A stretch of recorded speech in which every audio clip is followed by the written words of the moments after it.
Good morning, everyone. Usually, I don't like talking about myself. Usually, I say I'm not the news because I'm not the news most of the time. But today, kind of am the news. So yeah, it's interesting to see. I'm a locked post on our Canada on Reddit. I'm a top post on Meta Canada, and lots of conversation and interesting stuff. Lots of removed posts on the locked thread in our Canada. I don't have links to any of this, but it's on Reddit if you want to have a look.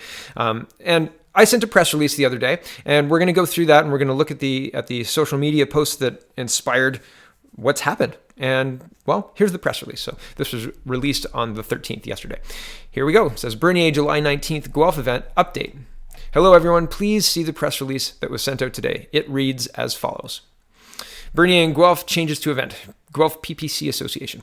The People's Party of Canada, Guelph Electoral District Association, organized a live interview between local candidate Mark Peralvis and party leader Maxime Bernier. The purpose of the interview is to discuss the People's Party of Canada platform and to take audience questions. The event is scheduled for 7 p.m. on Friday, July 19th, 2019, at the Guelph Youth Music Centre. We have recently learned that through social media channels that an anti-fascist rally is being organized by a local group in conjunction with the group from Hamilton to protest at the event. The language and imagery used in the social media post is concerning for the safety of the members of our community who are planning to attend this event and for the GYMC. Due to these safety concerns and the potential for property damage, the GYMC has understandably canceled our event booking. We're receiving a full refund and would like to extend our appreciation to the staff at the GYMC for their time and effort thus far. In light of recent violent protests in Hamilton and Toronto involving these same Antifa groups, we are taking the organization of the Guelph protest very seriously. We do not want to see this violence in Guelph. I want to underline this. I do not want to see this violence in Guelph. Ticket holders will be updated on the status of the event via email. Further information to come. Okay, and I've emailed all ticket holders at this point in time, and we were about half sold out. So we were about 50% there, just so you're aware. Here's the imagery that was used. I'm not going to read this out. The link is in the description if you want to read one news article that was generated from what I sent them, which is the press release I just read out. That's the imagery. And here's Mr. Bernier weighing in on this situation too. He says, quote, communist thugs managed to get PPC event in Guelph canceled after threatening violence. Violence from the far left. With all the journalists so preoccupied with manifestations of hate, will all the journalists so preoccupied with manifestations of hate cover this? Will CBC publish a long piece on the rising threat of the far left? I don't know. I honestly, 50-50 at this point in time. Flip the coin. The local media I've talked to have been really good, really responsive and interesting. They've been asking me questions and are responding the way I would expect media to respond to something like this. And I want to highlight that. The local media have been really great. But I mean, as far as CBC or anybody else, I don't know. But I think that if the roles were reversed, I think that if they could pin this on a right-wing group somehow and not Antifa, which is clear. I mean, clearly here, this is Antifa, and there's a link, I think, to the Facebook page in this article, but I could be wrong. But this is clearly Antifa. This is not a right-wing group by any stretch. And I wonder if there's going to be a response, because this is not mentioned in the terrorist reports that I've seen. They mentioned right-wing extremism, but they haven't mentioned this, as far as I know. Maybe I should take another perusal. It's been a little while since I've read it, so maybe they do talk about Antifa. But my concern is Facebook posts from these people are allowed to remain up. The communications from these people are allowed to remain up, while people talking about things that, in my opinion, are much less harmful and much less inciting violence, etc., are removed from Facebook specifically, right? And I think this is actually even still up on Facebook, which is just incredible. Just incredible. If you're wondering what the bias is, here it is. It's plain to see. So it's interesting to watch. This is the world we live in right now. They are purposely doing this to shape a narrative. The news is not there to inform you. It is there to reinforce the narrative that it's pushing. So be aware of that. Be aware of that. Read a lot of different varying news sources. Okay, on to a Maxime Bernier Twitter roundup, because it's been a long time since I've done one. So here we go. Maxime Bernier Twitter roundup. Maxime Bernier says, quote, gosh, the first question that should greet any appeal for a national something strategy, how is this crap the business of the federal government at all? It's not, unless you want a bigger, more centralized government in Ottawa, like NDP, Liberals, Conservative, and the Greens. And we're going to read this piece because it's interesting. And National Post is reporting, while these national strategies in our supposed federation. Hey guys, Jagmeet Singh has found the signature policy that is going to blast the New Democrats into power. You won't believe this, but it's a national strategy for something. That something is cycling, which, as we all know, is the single most heroic and socially improving habit a human can adopt, with the possible exception of donating blood to injured cyclists. On Thursday, Singh visited a bike shop in Ottawa to talk about his national cycling strategy, mess with some cool bikes, and let a squadron of cyclists of all shapes and in all configurations. The inevitable recumbent bike guy was present. On brief 21st Street analog of Soviet May Day tank parades, all participants allegedly survived. This was, I've got to say this. This was funny to read. So good job, sir. Like, if you, Mr. Kosh, you were going for humor and you succeeded. I laughed a couple of times, so it's good. Very well done. I'm going to continue reading now. Bikes are an important feature of the NDP leader's Singh's image, and the idea of a national cycling strategy is not new to the party. Indeed, before Singh velocipeded stylishly his way into the House of Commons, a member of his caucus had already introduced a private member's bill for a national cycling strategy. I know what some of you are thinking. You are thinking, we need a national cycling strategy? Why? Biking is almost inherently a local activity. Why does literally every damn thing have to be the subject of a national strategy? Isn't this weakness for national strategies an incredibly moronic and trite feature of Canadian politics? Aren't there good things, any of them, that we don't need national strategies for? Why don't these jerks shut up, or at least find a different way of saying the same thing? I mean, you were all thinking that, right? Weren't you? Scroll down just a little bit. This picture's awful. I hope this never happens to me. It's probably going to happen to me, but this picture's awful. Just terrible. I don't want to be the guy awkwardly dancing on stage. Politicians. Okay, back to the article. The Liberal government announced a national dementia strategy last month to widespread applause. It joins our cornucopia of state alongside our national housing strategy and our national shipbuilding strategy. Someone or other was also heard whining for a national volunteer strategy, although I'll bet we have one of those written down and gathering fungus someplace. This newspaper, at around the same time, had a different story noting Canada's shameful absence of a national genome strategy to buy DNA workups for children suffering rare inherited illnesses. As is typical, the strategy would mostly just be paying for something we don't now.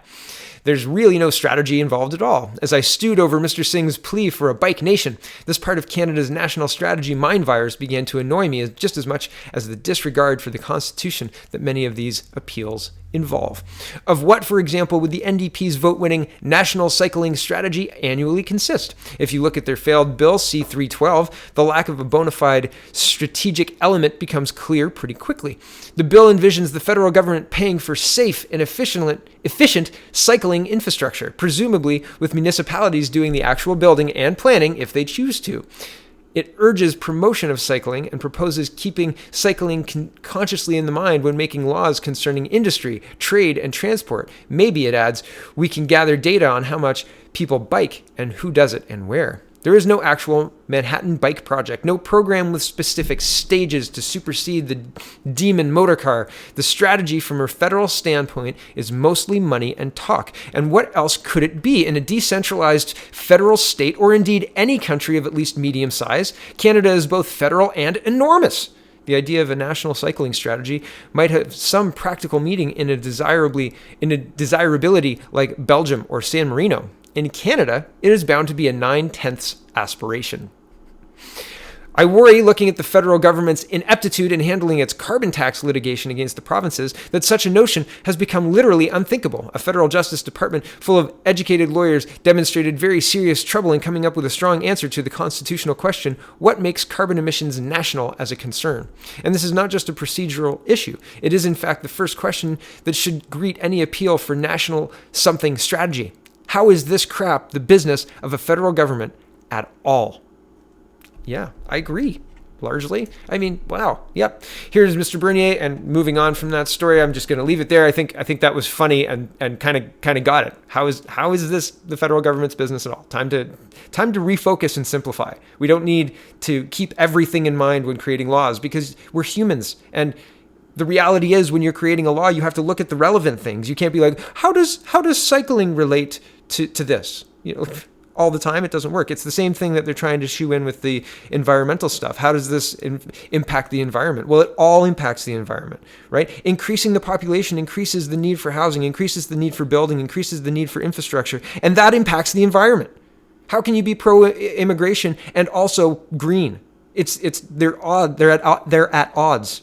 Anyway, regardless, back to this. Maxime Bernier says, if you agree with the People's Party platform on pipelines, help us promote it by sending it to a friend, donating, or subscribing to our newsletter. Now, I'll do an in-depth look at the pipeline strategy on my local channel. That's at Mark Peralvis. If you just Google Mark Peralvis YouTube, you'll come to my local channel, and it's linked to my various web addresses, etc. So you can find me that way. But I'll do one. I haven't done one yet, and my goodness, I'm busy and camping this week. So it'll be fun to see how this balances. The next tweet goes, really impressed with the professionalism of coverage in regional media. They report event and what I said. Their goal is to inform. Unlike the ideologically slanted stuff from too many left-wing activists masquerading as journalists in national media. And I've found the same. Like I said at the top, the local media has been really good. Although I haven't heard from Global News, and I think they're covering Guelph. Like I think they've got a Guelph attachment. So maybe I should reach out to them. Hey, Global News, if you're watching, reach out to me. I'll add you to my press release list. Okay. Anyway. Maxime Bernier is tweeting, quote, Ryan, thanks for recognizing that the People's Party vision is superior and that I am more qualified than Scheer to lead the country. Everywhere I go, this is what most of those who plan to vote CPC tell me. If you all vote for me, we will get rid of Trudeau. Time to switch. And this is in response to this tweet. Ryan says, you have a great vision for Canada and are easily the most qualified leader for this country. Unfortunately, my number one priority is this election is to stop Trudeau from further destroying our country. So I have to vote Conservative. I'll tell you, in 2015, what I saw in 2015 was an electorate split. People were looking for something other than Harper because the anybody but Harper thing really stuck. And everybody kind of agreed, and it was unspoken. It was really interesting. As soon as Quebec turned for Trudeau, it was really obvious in the polls, and that hit everywhere because Quebec turned their back on the NDP and Mulcair. If Mulcair, it was the hijab ban. Mulcair agreed with Harper, and Trudeau said, no, that's despicable. You can't do that. And Quebec turned its back on Mulcair and didn't vote for him, voted for Trudeau. And that turned Ontario. Really, that was the moment that everybody agreed that Trudeau was going to be the one, and it wasn't going to be Mulcair. And I don't know how that happened exactly, but the polls, it was obvious. It was like flicking a light switch, and it didn't move after that. It was very steady, and that was that. It was really strange to see Trudeau leapfrog like that in 2015. I remember watching it, and I remember they were hammering Harper with a whole bunch of stuff, but it's interesting to see that they're trying the same tactic here. Now they're trying to do we have to stop Trudeau, we have to get rid of him, and the only way to get rid of him is Conservative. And I mean, the reality is Conservative is the same as Liberal, is the same as Green, is the same as NDP. Like, they are the same party. If NDP or Green get in, they prop up the Liberals. That's it. And if Scheer gets in, he just starts implementing the same policies as the Liberals, but light. He won't commit on a number for the immigration. He has said that the infrastructure bank, he'll complete the current commitments for the infrastructure bank, but he won't. And he said that he would abolish it. He's going to take 5 years, which is more than a single term of government, to clear the deficit. I mean, this is stuff that most conservatives expect from a conservative government, and it looks like Scheer's much closer to Trudeau than to any conservative standpoints at all. There's a couple of things that he says, pulling the GST off home heating, but I mean, why not go further? Like, really? Why home heating? It's a boutique credit, right? If you're a renter and you don't pay your heating, you don't get that credit. I mean, it's just so it. And then when are they going to stuff it into a carbon tax to make the carbon tax quote unquote revenue neutral, right? Any credits you can get, toss them in there. That's it. Revenue neutral. Sorry. gone off on a big tangent there. I apologize. Refocused back to the Maxime Bernier Twitter roundup. I like memes, and this is retweeted by Mr. Bernier. It says, what other political leader would say this? At Maxime Bernier at peoplesparty.ca. And it's a meme with a church. It says, provinces should not be receiving equal, or it's not a church, it's the House of Commons, sorry. It's Ottawa. Provinces should not be receiving equalization payments for decades, just like individuals should not be receiving welfare checks all their lives. And yeah, I mean, like I said, I like memes, but sharing them is good. It gets information quickly out there, and people take a quick look and think it's a church instead of, what it is. Maxime Bernier says, quote, yes, we know you have room in your party for people who oppose all pipelines, who want to tax and regulate everything, who want deficits until the end of time, who want to let the whole world move here, who want to impose Sharia, who want Canada to become a UN province. And this is CBC News. This is in response to a CBC News tweet saying Justin Trudeau defended recruiting a known anti-pipeline campaigner to run for the Liberal Party in Quebec, saying that there's room for ideological diversity in the party's ranks. Oh, right. Yes. Ideological diversity. Like, let's shut down our revenue stream in Alberta. Nope. That's not ideological. It's been made ideological, but it's not ideological. Maxime Bernier says, quote, a new tweet says, quote, watch my interview with Val Olson at Home Media Mom and Medicine Hat yesterday. We discussed doing politics on the basis of values and convictions rather than polls and pandering.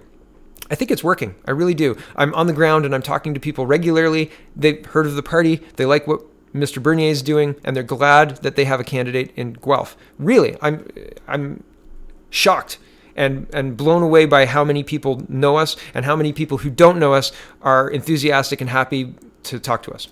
It's nice. It's nice. Maxime Bernier's next tweet goes, yes, which pro-UN Paris Accord on climate...